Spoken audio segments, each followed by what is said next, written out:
Selamat pagi, ya. Kita bersama lagi dalam Ruang Bicara yang dibawakan kepada anda di Bernama TV. Dan sudah pasti hari ini juga kita memilih satu topik yang cukup relevan sebenarnya dengan perkembangan semasa untuk kita sembang-sembang bersama dengan seorang tetamu yang cukup istimewa yang sudah pun berada di studio Ruang Bicara ini. Baiklah, topik yang kita pilih hari ini di Ruang Bicara ialah COVID-19, jaminan keselamatan makanan. Jadi satu topik yang cukup penting sebenarnya. Dan tetamu yang sudah pun bersiap sedia bersama dengan saya di studio Ruang Bicara ini, kita ingin mengucapkan setinggi-tinggi terima kasih dan juga mengucapkan selamat datang kepada Yang Berhormat Datuk Seri Dr. Ronald Kiandi, iaitu Menteri Pertanian dan Industri Makanan. Jadi Datuk Seri, apa khabar? Kabar baik, Cik. Ini pertama kali Datuk Seri bersama kami di Ruang Bicara. Ya, selepas dilantik sebagai Menteri di Jabatan Kementerian Pertanian. Betul. Dan kami juga ingin mengambil kesempatan ini sebenarnya untuk mengucapkan setinggi-tinggi tahniah kepada Datuk Seri di atas pelantikan sebagai Menteri Pertanian dan Industri Makanan. Satu kementerian yang cukup penting sebenarnya dan sudah pastilah satu cabaran yang cukup hebat kepada Yang Berhormat Datuk Seri sendiri. Baiklah, kepada anda yang sedang bersama kami kita ini, biasalah kami juga memberi ruang dan peluang kepada anda untuk berkongsi pandangan dan juga pendapat ataupun bertanya apa saja yang mungkin ingin mendapat penjelasan daripada tetamu kita. Jadi jangan lupa dua talian telah pun kami sediakan kepada anda, 03 20 594624 dan juga 03 20 594625. Baik, Datuk Seri, kita nak bercakap tentang topik yang sememangnya menjadi perbincangan di kalangan rakyat Malaysia lah, terutamanya apabila negara kita dilanda oleh COVID-19 ini, dan ianya sebenarnya memberi impak ataupun kesan yang cukup hebat kepada kehidupan rakyat Malaysia ketika ini. Tetapi sebelum itu, saya ingin dapatkan pandangan Datuk Seri terlebih dahulu lah. Apabila dilantik sebagai Menteri Pertanian dan Industri Makanan, apakah misi dan juga visi Datuk Seri sendiri? Terima kasih, Cik Sekawi. Kementerian Pertanian merupakan satu kementerian yang sudah lama wujud. Betul. Dan kita lihat sepatutnya mempunyai satu dasar seiring tu, kemudian satu dasar yang mampan, yang diolah sesuai dengan kehendak dan cabaran semasa. Kita lihat pada tahun 1984 dasar pertanian negara pertama diintroduce, diperkenalkan, berlaku berpanjangan sehingga tahun 1991. Kemudian daripada tahun 1992 sehingga 1998 dasar pertanian negara kedua diolah oleh kerajaan.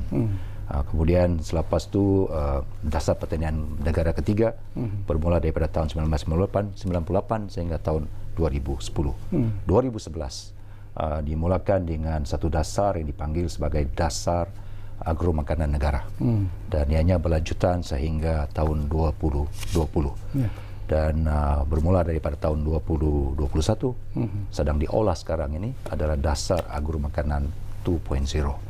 Kita lihat bahawa kementerian melalui dasar agro makanan yang pertama itu memfokus kepada menjamin bekalan makanan yang cukup dan selamat untuk rakyat Malaysia, meningkatkan tahap pendapatan usahawan tani, juga ke arah industri agro makanan yang mampan dan berdaya saing.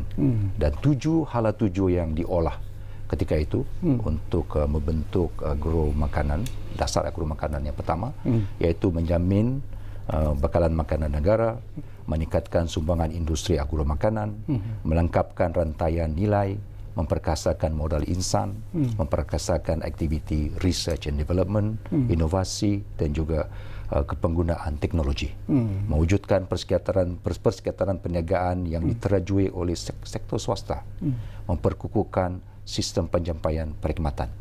Dan semua ini dikhususkan kepada 7 industri yang khusus, iaitu beras, perikanan, ternakan, tanaman, pertanian bernilai tinggi, industri asas tani dan juga agro pelancongan.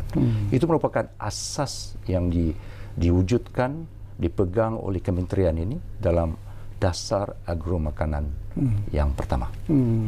Jadi kalau kita lihat lanjutan daripada itu, kita dapat menilai pencapaian yang dibuat oleh kementerian. Kita dapat melihat bahawa dari segi Global Food Security Index 2019. Daripada sudut affordability, food security, dari sudut affordability, availability, quality dan safety, negara kita berkedudukan di tangga 28 pada tahun 2011, iaitu naik daripada tangga 40 pada tahun 2018 menuju kepada tangga yang ke-28 dari segi standing kita dalam negara-negara di dunia ini, dari segi Global Food Security Index 2019. Memang kita dalam kedudukan ke-28 di antara negara-negara di dunia ini. Dan kalau dilihat daripada negara-negara serantau ini, kita cuma di belakang Singapura dari segi food security. Maknanya dasar kita berjaya meletakkan Malaysia sebagai negara yang kedudukannya dalam global food security ini di tangga yang ke-28, naik daripada tangga 40 pada tahun 2018. Okey. Kita belum lagi ingin menyentuh tentang impak kesan daripada COVID-19, Datuk Seri.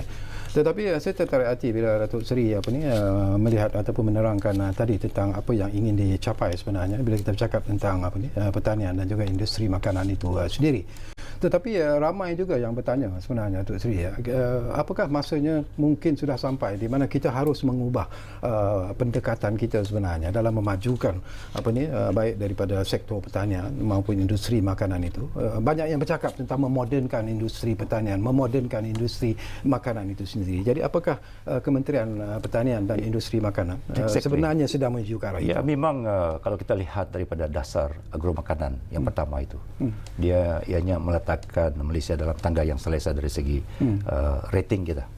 Dan kalau kita lihat bahawa negara kita sektor pertanian ini menyumbang lebih kurang 7.13% daripada KDNK. Itu merupakan satu pencapaian walaupun kecil, dan dari segi nilai wang ringgit itu ialah berjumlah lebih kurang 101 bilion ringgit. Itu sumbangan sektor pertanian. Hasil daripada dasar agro makanan kita menyumbang lebih kurang 7.13% daripada KDNK. Dan kita lihat dari segi SSL, tahap sadar diri yang dicapai oleh kerajaan dari segi daging, telur, ikan, kita mencapai hampir 100%. Dari daging kita 100%, telur kita 100%, ayam kita 100% dari segi SSL. Tetapi banyak lagi pengeluaran yang mungkin boleh kita perbaiki. Dari segi pengeluaran beras umpamanya, kita cuma mencapai lebih kurang 69-70% daripada keperluan negara. 30% kita import daripada luar, negara-negara pengekspor. Buah-buahan kita mengimport buah-buahan temperate. Dari segi local production, buah-buahan tempatan kita mencapai lebih kurang 80% daripada SSL. Daging kita rendah. Kita cuma capai lebih kurang 20%, 80% kita import. Pengeluaran tempatan hanya sampai kepada 20%. Dan ikan kita lebih kurang 92%. Kita cuma mengimport ikan-ikan temperate. Dan itu merupakan pencapaian kita dari segi SSL. Sebab tu, tetapi yang ketara sekali, kita masih mengimport banyak. Kita mengimport hampir lebih kurang 18 bilion ringgit pada tahun 2019. Import makanan kita. 2018 18 bilion ringgit. 2017 19 bilion ringgit.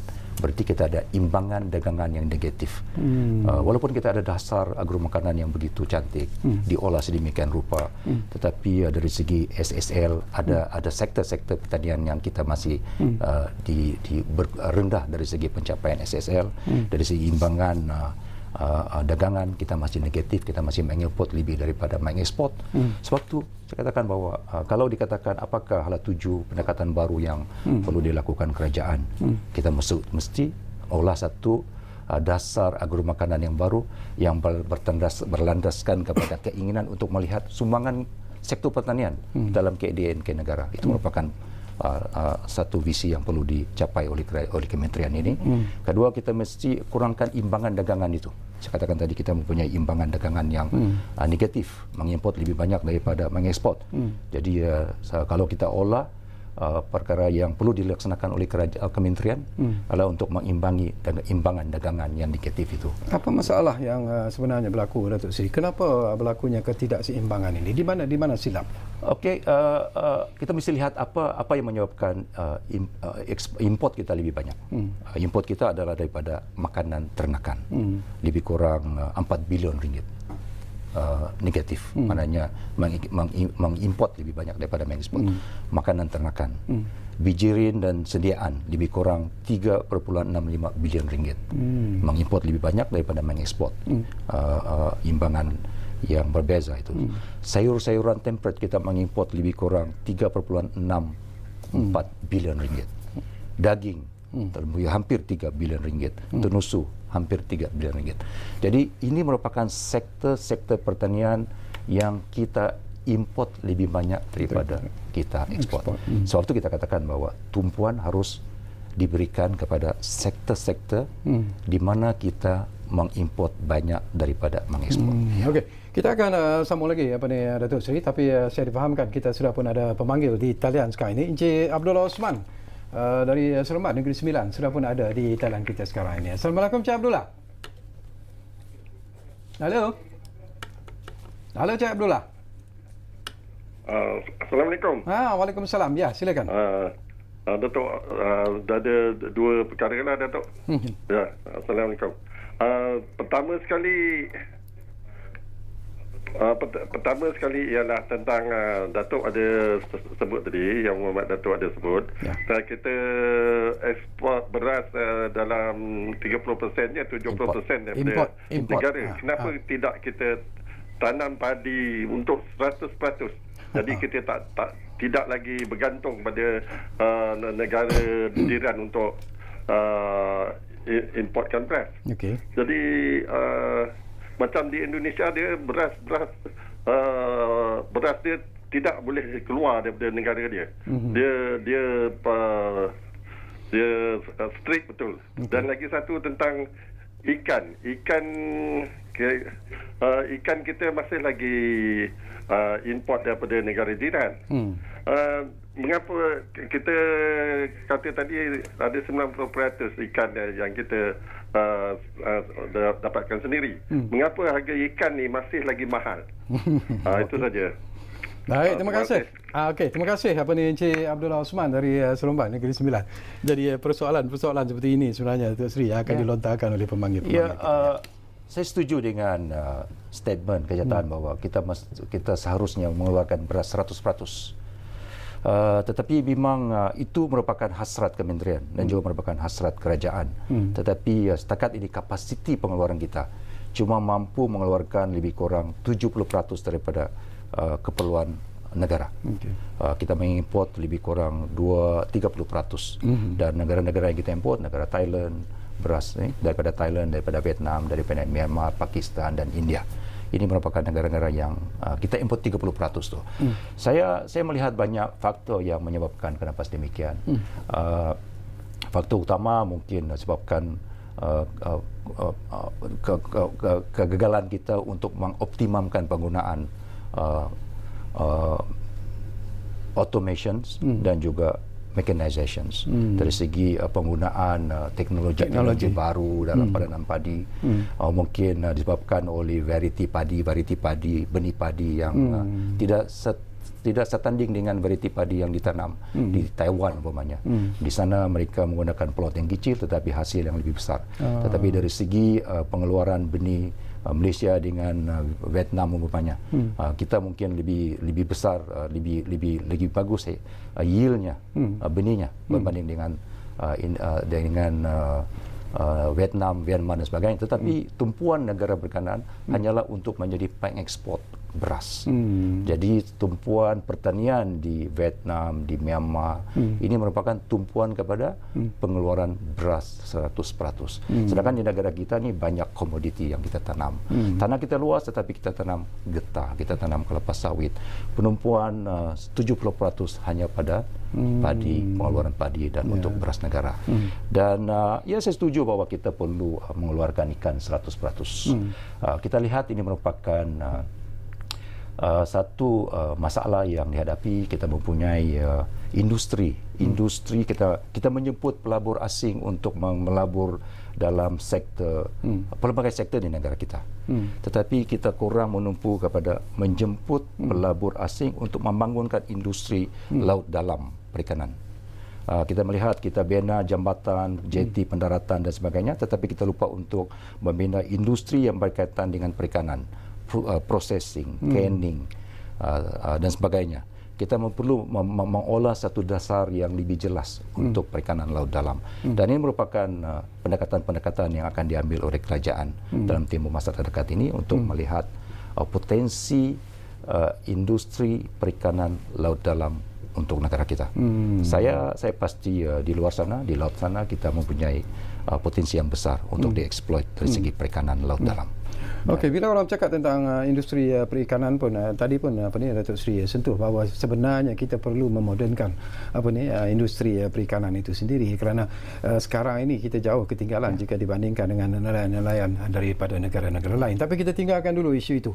Yang penting sekarang ini, sebelum kita bercakap tentang impak COVID-19 ini, kita nak sentuh satu lagi isu yang sering dibangkitkan, Datuk Seri. Ini berkaitan dengan nasib, ialah kita cakap tentang petani, penternak, nelayan, yang dikatakan walaupun negara kita sudah pun begitu lama sebenarnya terlibat dalam industri ataupun dalam sektor pertanian, dalam industri makanan dan sebagainya, tetapi golongan ini masih lagi dikatakan yang paling ramai berada dalam kumpulan apa yang disebut sebagai B40 ini. Kenapa ini berlaku? That's exactly. Memang itu merupakan satu kenyataan yang benar. The frontliners dalam sektor pertanian ini, peternak, peladang dan nelayan masih dalam golongan B40. Masih dalam golongan B40. Ya, saya mengakui bahawa tindakan perlu diambil oleh kerajaan. Walaupun dengan insentif yang begitu banyak, walaupun dengan bantuan dan dorongan yang diberi oleh kerajaan untuk sektor ini begitu banyak, insentif input dan sebagainya, subsidi dan sebagainya, bantuan minyak, bantuan bahan api, bantuan benih, bantuan output dan sebagainya dibeli kerajaan masih dalam mereka kekal dalam B40. Kita melihat bahawa bila dikatakan pertanian itu perniagaan, itu memang betul. Tetapi kalau kita lihat keseluruhan sektor pertanian, industri pertanian ini, cuma the frontliners yang masih dalam golongan B40. Kalau kita tengok daripada kumpulan distributor, the middleman, mereka merupakan pemenang dalam industri pertanian. Jadi kita lihat bahawa B40 pengeluar, kemudian distributionnya orang tengah, pemborong dan sebagainya, they make more money. Kemudian peruncit, they make more money. Ikan kembung yang dibeli di peringkat jeti pendaratan RM2 1 kilo. Dijual di peringkat peruncit sampai mencecah sehingga RM12, RM15 1 kilo. Jadi you look at the system, rantaian itu. Industri pertanian merupakan satu industri perniagaan, tetapi B40 kekal. Jadi berarti kerajaan mesti melihat keadaan ini, Kementerian mesti melihat ini, sektor yang menguntungkan dalam rantaian ini adalah orang tengah dan peruncit. Jadi kita mesti educate nelayan, petani, peternak untuk akses kepada market, terdedah kepada market, terlibat diri dalam marketing dan penjualan dan sebagainya. Yang menguntungkan di sini, rantaian ini, pemborong. Yang untung adalah di sini, peniaga, supermarket, peruncit dan sebagainya. Tapi pengeluar tidak. Jadi berarti untuk mengangkat kumpulan frontliners ini dalam sektor pertanian, kita mesti akseskan ke mereka kepada market. Sebab itu kalau kita lihat dari segi e-commerce umpamanya, kita perlu nelayan peternak yang pandai akses kepada e-commerce dan boleh menjual hasil makan mereka, melakangkan rantaian yang ini, pemborong itu, orang tengah itu, dan mereka harus akses. Saya melihat bahawa kumpulan frontliners ini perlu diremajakan. Perlu ada golongan anak muda yang berpendidikan, yang tahu e-commerce, boleh melakukan marketing mereka, akses kepada marketing untuk terus mendapatkan manfaat daripada industri pertanian keseluruhannya. Saya bagi contoh. Ya. Saya bagi contoh. Umpamanya di dalam di kementerian kita. Bila kita bercakap tentang meremajakan frontliners pertanian, di kementerian ada program agropreneur muda, bapaknya, dan ada success story dengan bantuan kerajaan melalui tekun, melalui agrobank, melalui grant yang diberi oleh kerajaan, kita dapat melahirkan anak-anak muda yang mampu berkecimpung di dalam industri pertanian ini pada keseluruhannya. Satu contoh umpamanya, seorang yang bernama 30 tahun, bernama Raman Naidu daripada negeri Kedah, membuat projek jagung bijirin. Dia merupakan seorang juru terbang komersial. Berhenti daripada menjadi juru terbang, menceburkan diri dalam pertanian jagung bijirin, dan sekarang ini kita lihat selepas mendapat pembiayaan daripada kerajaan, dia mampu diangkat menjadi usahawan. 35 tahun umurnya. Kamaruzaman bin Abdul Jalil, 36 tahun, membuat daging lembu, projek lembu pedaging. Mula-mula hanya mengikuti bapaknya menjual di pasar malam. Tapi dengan bantuan daripada jabatan, melalui jabatan kerajaan, Kementerian Pertanian, melalui jabatan-jabatan kerajaan di kementerian ini, mampu menjadi usahawan daging. Seorang lagi, Lai Kui Wong daripada Sarawak, membuat projek aquaculture, menjadi usahawan. Seorang dari lagi, Nur Hashim bin Kamisan, 36 tahun, fertigasi cili, menjadi usahawan. Dan mereka bukan saja jadi pengeluar, tetapi menjadi akses kepada market dan yang lebih menguntungkan. Jadi petani frontliners pertanian yang beginilah yang harus dibanyakkan lagi, dilahirkan oleh kerajaan untuk menjadikan frontliners dalam industri ini keluar daripada B40. Okey, kita akan sambung lagi Datuk Seri, tapi seperti biasalah kita akan berehat dulu buat seketika. Tetapi sebelum kita berehat, kita ambil satu lagi panggilan. Ridwan dari Pulau Pinang sudah pun bersiap sedia sekarang ini di talian kami. Assalamualaikum Ridwan. Waalaikumsalam. Ya. Assalamualaikum Cik Kawi dan ahli panel Datuk Seri. Ya. Silakan. Okey, yang pertama kita tanya mengenai langkah-langkah untuk mengatasi lambakan ikan yang tak dapat dijual kepada orang awam. Okey, yang kedua kita tengok RMK 1 hingga RMK 11 kerajaan telah memberi galakan kepada rakyat untuk diberi pada bidang pertanian. Tetapi kita tengok rakyat masih macam tu juga, dia memerlukan tugas. Apakah langkah-langkah lain untuk mengatasi supaya contohnya kita hantar anak-anak nelayan pergi ke Menteri Tanian, Menteri Petera. Dia belajar bidang tu, dia jadi nelayan yang profesional ataupun jadi jadi petani yang profesional. Tetapi kerajaan tak membuat dalam dasar-dasar ini supaya kita tengok semua yang jadi semua turun-temurun. Kita mau diorang ni jadi secara profesional, kita mau. Betul tak? Menteri dapat memberi jawapan secara ikhlas dalam hari ini. Sekian, terima kasih. Wassalam. Baik, terima kasih banyak-banyak Ridwan dari Pulau Pinang. Menarik juga persoalan yang dibangkitkan oleh Ridwan. Tapi apapun, kita akan berehat dulu buat seketika dan anda jangan ke mana-mana, kembali semula sebentar saja lagi bersama kami di Ruang Bicara yang kami bawakan kepada anda. Tentunya mana lagi kalau bukan Bernama TV. Kita jumpa lagi selepas ini. Baiklah, kita kembali semula ke Ruang Bicara ini. Masih lagi bercakap tentang COVID-19, jaminan keselamatan makanan, dan kita masih lagi bersama dengan tetamu yang cukup istimewa, yang berhormat Datuk Seri Dr. Ronald Kiandi, iaitu Menteri Pertanian dan Industri Makanan. Dan sebelum kita menjawab persoalan yang dibangkitkan oleh Ridwan dari Pulau Pinang, kita ambil satu lagi panggilan daripada pemanggil kita yang sudah pun ada di talian. Pemanggil dari Perak kalau tak silap saya. Assalamualaikum. Hello, yes. Diba, yes. Hello, yeah. Hello? Yeah. Oh, yes. Hello, sir. I would like to ask the Ministry of Agriculture, sama ada, sekarang COVID-19 pandemic is really getting worse. Yeah. Okay. So how the ministry is assuring that the food is being supplied perhaps equally or in a sufficient manner, sufficient amount to the space or perhaps to the people who are suffering from the pandemic, like perhaps they may have a low wage or low salary. How the ministry is assuring that the food supply, basic food supply, for example, like groceries and all, are being supplied to the people who are from the low socioeconomic background? Okay. That's my question. Okay, thank you. Apa ni Diva from Perak ya. Okey, ini kita pergi straight lah kepada isu ini. Ini isu yang sebenarnya menjadi kerisauan rakyat Malaysia apabila negara dilanda oleh COVID-19 ini.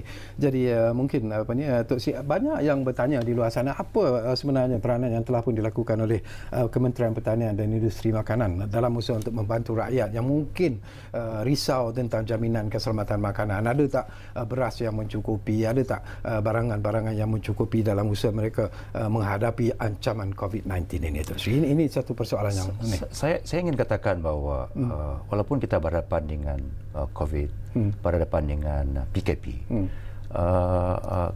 kerajaan tidak pernah menghalang, malah mempermudahkan rantaian makanan ini daripada pengeluar melalui distribution, pengedaran dan juga sampai kepada outlet-outlet yang dibenarkan oleh kerajaan. Inilah merupakan satu-satu industri yang dikategorikan sebagai industri esensial yang dibenarkan oleh kerajaan walaupun ada kawalan-kawalan di dalam PKP ini. Jadi seharusnya dia tidak terganggu dari segi bakalan, kuantiti bakalan makanan dan rupanya kementerian kita pastikan ianya dapat diakses oleh rakyat Malaysia. Kita boleh membeli di pasar raya, kita boleh membeli di pasar basah yang diizinkan, kita boleh membeli di pasar Fama, di pasar Nikmat dan LKM dan agensi-agensi di bawah Kementerian Pertanian ini. Saya ingin katakan bahawa banyak outlet yang dibenarkan oleh kerajaan jualan mengikut kluster ini. Pusat pertanian kekal, Agrobazar Kadai Raya, Fama Corp, Pusat Operasi Fama, My Farm Outlet, Agrobazar Online, PST terbuka, LKIM, Nikmat, Agrobiz melalui online dan sebagainya. Semua ini rakyat Malaysia boleh mengakses kepada barang keperluan makan seharian. Ini merupakan jaminan yang dibuat oleh kerajaan yang mengkategorikan industri makanan ini sebagai industri esensial. Saya katakan bahawa bukan itu saja, the related industry yang berkaitan dengan industri makanan dibenarkan, kilang-kilang yang beroperasi yang berkaitan dengan industri makanan dibenarkan oleh kerajaan. Setakat ini saya dipahamkan lebih daripada 4,000 buah kilang yang beroperasi berkaitan dengan industri makanan, pengeluaran makanan dan sebagainya. Plastik untuk membungkus barang makanan diizinkan oleh kerajaan dalam PKP ini. Lebih daripada 4,000 buah kilang yang berkaitan dibenarkan oleh kerajaan semata-mata untuk memastikan barangan makanan ini berada dan dia dapat diakses oleh rakyat Malaysia. Jadi saya katakan walaupun dalam PKP ini kita masih boleh mendapatkan makanan walaupun ada larangan keluar, tetapi kita masih membuka dengan SOP yang tertentu. Nak pergi pasar seorang, tidak boleh dua orang, mesti tidak boleh daripada 20 minit dan sebagainya. Nak masuk pasar segar terkawal ini mengikut SOP yang ditentukan. Ada sanitizer, ada face mask, datang lalu satu haluan dan sebagainya. Tidak boleh berpusu-pusu tetapi dengan bilangan yang tertentu yang diizinkan seperti yang dikehendaki oleh SOP yang dikeluarkan oleh Majlis Keselamatan Negara. Adakah apa yang berlaku ini sebenarnya Tok Sri adalah timbulnya apa yang kita sebut sebagai panic buying sebenarnya di kalangan rakyat Malaysia? That's exactly. Apabila kita mula adakan PKP, kita dapat melihat supermarket, barang-barang di supermarket habis dijual. Betul. Kerana adanya panic buying. Seolah-olah besok tidak ada jualan lagi, pasar raya akan ditutup. Tetapi lepas 3 hari PKP kita nampak bahawa keadaan kembali normal seperti sedia kala. Jadi berarti ada barang makanan, tidak perlu panic buying. Ada satu ketika rakyat Malaysia membeli beras yang berlebihan untuk disimpan. Betul. Kerana dikatakan beras negara hanya boleh bertahan selama 2,5 bulan. Ini merupakan berita yang tidak tepat, berita yang palsu, yang tidak tepat, yang sengaja disebarkan oleh pihak-pihak tertentu. Dikatakan bahawa 2,5 bulan. Ini dengan mengambil kira satu perkiraan yang mudah, calculation made simple oleh pihak-pihak tertentu. Dia katakan stok kita 500,000 metrik tan dan keperluan bulanan kita 200,000 metrik tan. 500,000 metrik tan dibagi dengan 200,000 metrik tan, 2 bulan setengah sajalah bertahan beras. Tetapi itu bukan keadaannya. Kita masih boleh mengeluarkan 70% daripada beras tempatan.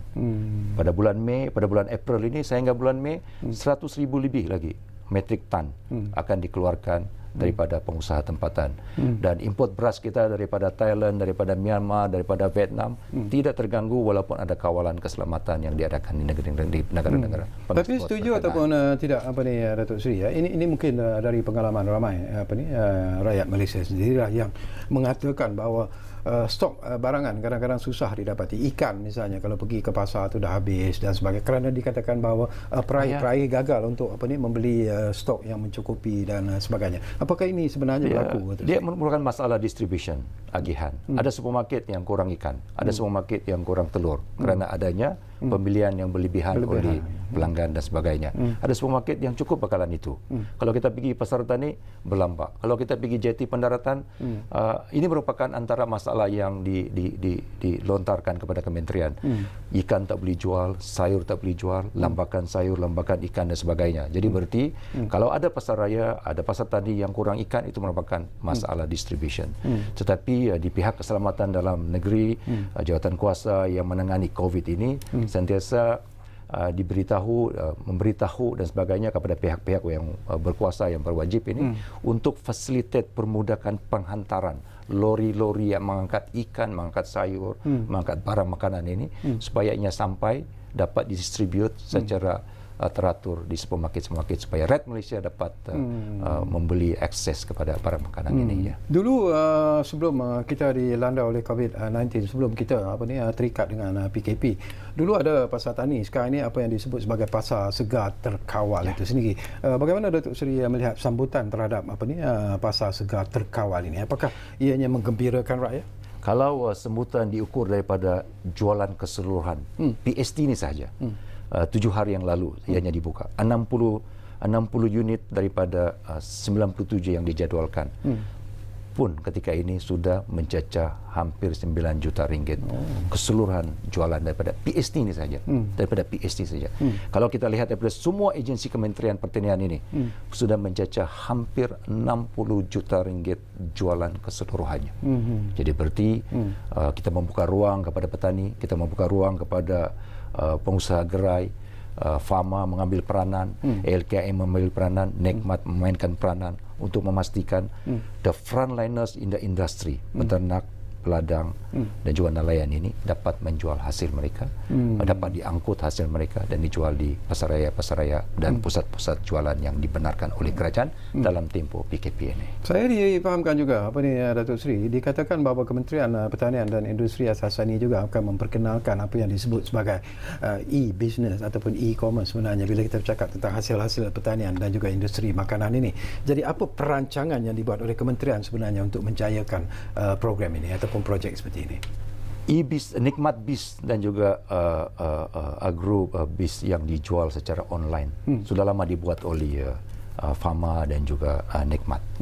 Tetapi walaupun dari segi sambutannya tidak menggalakkan, tetapi dalam tempoh PKP ini, dalam tempoh PKP kita melihat banyak inisiatif yang dibuat. Kerana kurangnya outlet, kerana kurangnya pasar raya dan pusat-pusat penjualan ini yang dikawal disebabkan oleh PKP, banyak stakeholder dalam e-commerce ini, pemain-pemain penting dalam e-commerce, Lazada umpamanya mengadakan usaha online e-commerce direct daripada Cameron Highland, portal e-commerce Asia umpamanya sedang berurusan dengan Fama ketika ini, dan banyak lagi pihak-pihak persendirian dan pemain-pemain penting dalam e-commerce ini yang datang berjumpa dengan Fama untuk mengadakan joint venture, usaha sama bersama Fama untuk menjual barangan keperluan makanan ini secara online. Jadi ini merupakan satu kejadian yang berlaku disebabkan oleh PKP. Jadi pengusaha kita, pengusaha e-commerce, pemain-pemain penting dalam e-commerce melihat ini sebagai opportunity. Tetapi saya melihat ini merupakan satu usaha baru yang perlu diperkasakan bukan saja setakat PKP ini. selepas PKP, post PKP. Ini merupakan satu pendekatan baru yang perlu diolah dan diperbaiki, diperkasakan oleh agensi-agensi di bawah kementerian ini. Saya melihat ini merupakan satu peluang perniagaan, satu bentuk perniagaan yang perlu digalakkan oleh rakyat Malaysia.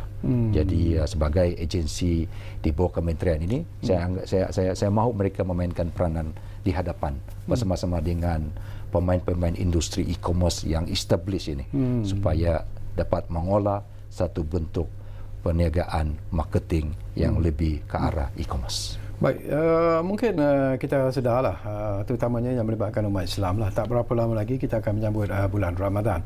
Dan kalaulah PKP ini dipanjangkan, mungkin ianya juga akan memberi satu lagi masalah lah kepada mereka yang ingin membeli barangan-barangan untuk berbuka puasa dan sebagainya, untuk masak dan sebagainya. Ada tak kami Kementerian Pertanian dan Industri Makanan ini sendiri melihat perkara ini sekiranya PKP ini berlarutan sehinggalah di bulan Ramadan ataupun bulan puasa nanti? Banyak agensi yang akan terlibat dalam usaha ini.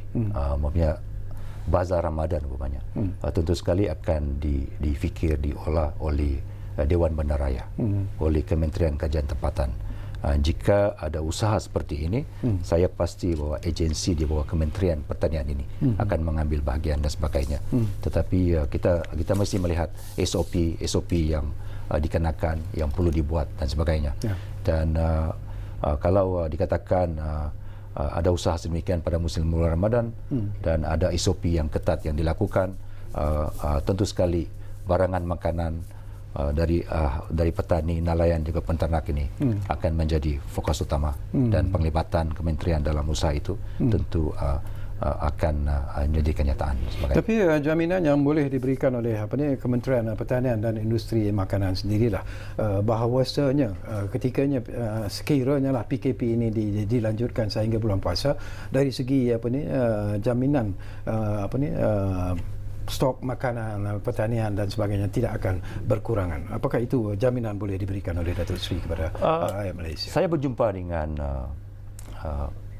pemain-pemain industri, bertemu mereka, pengimport daging, bertemu dengan bernas, pengimport beras dan pengeluar beras negara, berjumpa dengan nelayan, persatuan nelayan dan sebagainya. Daripada perjumpaan kita ini, saya yakin bahawa negara walaupun dalam PKP ini, walaupun dalam keadaan berhadapan dalam bulan Ramadan, keperluan yang lebih mendadak maketara nanti, rakyat Malaysia tidak akan berhadapan dengan masalah kekurangan makanan. Okey, kita rehat kali terakhir dan kembali nanti. Kita hampir-hampir sebenarnya berada di penghujung ruang bicara, tapi banyak lagi persoalan yang mungkin sempat saya kongsikan bersama dengan tetamu saya yang berhormat Datuk Seri Dr. Ronald Kiandi, iaitu Menteri Pertanian dan Industri Makanan. Kita rehat buat kali terakhir.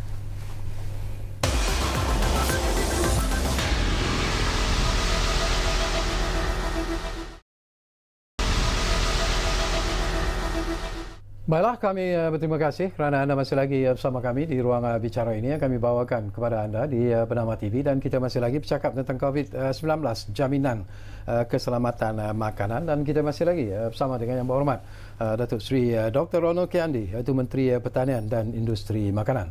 Saya difahamkan ada pemanggil di talian sekarang ini walaupun tak jelas. Sarah dari Petaling Jaya ada di talian kita sekarang ini. Halo Sarah. Hello. Ya. Good evening. Ya, good evening Sarah. Boleh dengar ke? Boleh, jelas. Ya, no problem. Okey. Saya nak bertanya soalan dengan Datuk Seri. Ya. Disebabkan sekarang dalam keadaan kita yang macam kita kan sebagai rakyat kita terlalu risau. Bila PKP ni akan berakhir dan kemungkinan besar akan lagi macam ke jangka yang lama lah.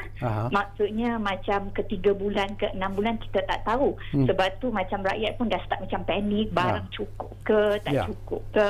Betul. Jadi saya rasa macam kementerian ni tiba-tiba jadi macam sangat popular, like macam okey, cukup tak makan kita dekat negara ni.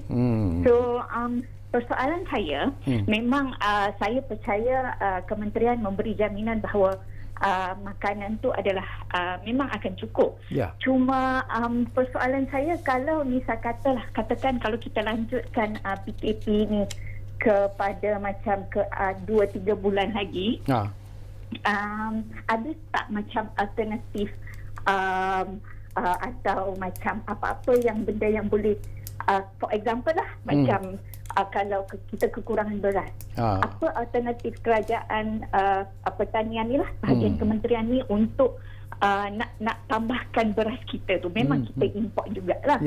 Tapi kalau kita nak buat secara lokal ni, macam mana kita nak jamin benda tu akan sentiasa ada? Sebab beras tu dia takkan tumbuh macam 1-2 minggu, sebulan 2 bulan kan? Betul. Itu soalan saya lah. Menarik. Baik, terima kasih Sarah dari Petaling Jaya. Satu persoalan yang menarik sebenarnya. Nanti kita dapatkan pandangan dan juga reaksi daripada Yang Berhormat Menteri. Tapi kita ambil satu lagi panggilan. Wah, panas Thailand kita sebenarnya, Tok Sri. Amy dari Kuantan ada di Thailand kita sekarang ini. Halo Amy. Hello. Assalamualaikum tuan. Ya, Waalaikumsalam. Ya, silakan. Saya nak tanya soalan berkaitan dengan pada Menteri. Okey, Assalamualaikum Menteri dan selamat malam. Okey, saya nak tanya, saya selaku petani, saya mewakili Malaysia Agripreneur Network, saya nak tanya apakah langkah atau inisiatif kerajaan untuk membantu para petani yang terjejas dengan masalah pengeluaran hasil, penjualan hasil ketika ini. Dan yang keduanya, satu soalan lagi, kita tahu buat masa ini channel utama, orang kata nadi pasaran buah-buahan dan sayuran di Malaysia seperti Pasar Borong Selayang ditutup buat sementara waktu akibat kes COVID. Jadi adakah Pharma atau dan selain Pharma, agensi-agensi kerajaan yang berkaitan pertanian bersedia untuk menampung dengan segera kelumpuhan rantaian makanan ini? Itu saja. Baik, terima kasih banyak-banyak Amy dari Kuantan, Pahang. Jadi persoalan-persoalan yang cukup penting dan menarik sebenarnya. Datuk Seri, barangkali menarik juga Datuk Seri kalau kita jawab dulu persoalan yang dibangkitkan oleh pemanggil kita dari Kuantan tadilah. Ini mungkin ialah tentang langkah-langkah yang telah diambil oleh Kementerian Pertanian dan Industri Makanan sendiri dalam usaha untuk membantu mungkin golongan-golongan yang terlibat dengan sektor pertanian dan juga industri makanan ini. Dan mungkin ini kita boleh kaitkan dengan apa yang kita sebut sebagai package rancangan ekonomi prihatin yang telah pun diumumkan oleh Yang Berhormat Perdana Menteri. Mungkin itu ada kaitannya. Jadi mungkin kalau kita melihat meneliti package rancangan yang diumumkan oleh kerajaan, tentu masyarakat nelayan, peternak dan petani ini tidak diketinggalkan. 1 bilion dana yang diuntukkan oleh kerajaan dalam pengumuman rancangan yang kedua itu melibatkan food security. Jadi pelbagai program akan diolah oleh kementerian, termasuklah untuk mengadakan pelbagai program dalam bentuk food security, insentif modal umpamanya, untuk jaminan bekalan makanan, dana pusingan, pemberian tunai yang bersasar, insentif e-commerce, pengecualian pembayaran kepada pembiayaan kepada premis dan sebagainya akan diolah oleh kerajaan melalui dana yang diuntukkan bagi food security ini. Jadi kita sedang dalam penelitian, pengolahan untuk membantu masyarakat frontliners industri pertanian ini. Kita lihat juga insentif-insentif yang dibuat oleh kementerian setakat ini. Insentif pengecualian sewaan ke atas outlet Pharma umpamanya di pasar tani 6 bulan percuma, tak perlu bayar sewaan 6 bulan. Yang ini melibatkan hampir 4.8 juta seluruh negara sewa pasar tani untuk pengusaha-pengusaha penjual pemasaran ini. Nekmat memperuntukkan sebanyak RM500,000 pinjaman kilat pasaran ikan bagi persatuan nelayan yang terkesan daripada PKP. Ini akan dilaksanakan oleh Nekmat yang akan melibatkan 13 PNN dan juga 89 PNK di seluruh negara. Jabatan Perikanan akan memberi bantuan dan insentif kepada penternak aquakultur dan nelayan pantai dan juga darat yang terkesan daripada PKP yang melibatkan benih dan makanan ikan serta peralatan ternakan aquakultur serta kemudahan peralatan kepada nelayan tradisi. Itu Jabatan Perikanan. Lembaga Pertubuhan Peladang akan melaksanakan inisiatif penangguhan pembayaran balik pembiayaan selama 3 bulan, selama 6 bulan. 3 hingga 6 bulan bermula 3 Mac 2 Ogos tahun 2020 ini. Penangguhan pembayaran balik pembayaran ini melibatkan tabung pembangunan usaha niaga peladang, TPUP, kumpulan wang pembiayaan pertubuhan peladang K3P, skim sewaan pajak tanpa faedah SSPTF yang melibatkan seramai 430 usahawan peladang dan 224 buah pertubuhan peladang seluruh negara akan mendapat faedah daripada inisiatif LPP ini. Lembaga Perindustrian Nanas Malaysia membayar kos pengangkutan buah nanas kepada penghilang-penghilang sepanjang tempoh PKP ini. Jadi ini merupakan 1, 2, 3, 4, 5, 6 inisiatif agensi yang di bawah kementerian ini untuk membantu meringankan beban frontliners industri pertanian ketika berhadapan dengan PKP. Saya tertarik hati juga sebenarnya Datuk Seri pada persoalan yang dibangkitkan oleh pemanggil kita tadi, Sarah dari Petaling Jaya. Ini pun satu perkara yang perlu diberi perhatian serius oleh pihak kementerian lah. Sekiranya lah COVID-19 ini berpanjangan, sekiranya lah PKP ini juga terpaksa dilanjutkan dan sebagainya, dan sekiranya lah negara menghadapi kekurangan bahan-bahan makanan misalnya, apa jalan keluar ataupun alternatif yang akan dilakukan oleh Kementerian Pertanian dan Industri Makanan untuk mengatasi masalah ini? Seperti saya katakan awal tadi, sebagian besar daripada barangan makanan di negara kita ini, kita berada dalam tahap pengeluaran 100%. Ayam, telur, kecuali beras 70%. Daging, kecuali daging kita memerlukan daging import daripada luar dan sebagainya. Jadi kalau melihat dari segi keupayaan pengeluaran dalam negara, kebanyakan daripada barang makanan ini akan mampu bertahan dan diperoleh oleh rakyat Malaysia. Beberapa barang makanan yang diimport seperti tenusu dan sebagainya, tetapi kita mempunyai pengeluaran domestik yang ketara juga. Jadi beras, import dan pengeluaran tempatan. Bulan April dan bulan Mei ini merupakan musim menuai padi di bahagian selatan semenanjung Malaysia ini. Bulan Ogos, September, Desember itu merupakan musim pengeluaran padi di utara semenanjung Malaysia. Semua ini merupakan akan memenuhi kehendak 70% daripada kegunaan rakyat Malaysia. Jadi kalau kita kira stok yang ada sekarang ini, stok import yang sedang dalam penghantaran, secured contract melalui Bernas dan negara-negara pengimport, jangkaan tuaian beras yang akan berlaku April, Mei, September, November, Oktober, November ini, saya yakin kita tidak akan berhadapan dengan masalah beras. Okey, kita tinggal lebih kurang 2 ataupun 3 minit saja lagi, Datuk Seri. Seruan Datuk Seri kepada rakyat Malaysia yang sedang menghadapi cabaran COVID-19 ini dan juga sedang menghadapi cabaran PKP ini. Jadi mungkin ingin disampaikan sesuatu daripada Datuk Seri. Silakan. Jangan melakukan panic buying. Jangan membeli terlalu banyak daripada keperluan, kerana berbuat sedemikian akan mengakibatkan orang lain tidak dapat stok untuk makan dan sebagainya. Kerajaan sentiasa berusaha, Kementerian Pertanian akan sentiasa berusaha untuk menentukan barangan perlu makanan negara ini terus dapat diperoleh, diakses oleh rakyat Malaysia dalam tempoh PKP ini. Kerajaan sekarang ini serius tentang keselamatan makanan. Satu jabatan kuasa kabinet yang akan dipengurusikan oleh Perdana Menteri sendiri dan akan dianggotai oleh beberapa kementerian termasuk Kementerian Pertanian ini akan duduk berbincang untuk memastikan keselamatan makanan negara ini sentiasa terkawal. Sebelum kita berpisah dari udara, nak tanya satu soalan yang ikhlas, nak jawapannya ikhlas daripada Datuk Seri lah.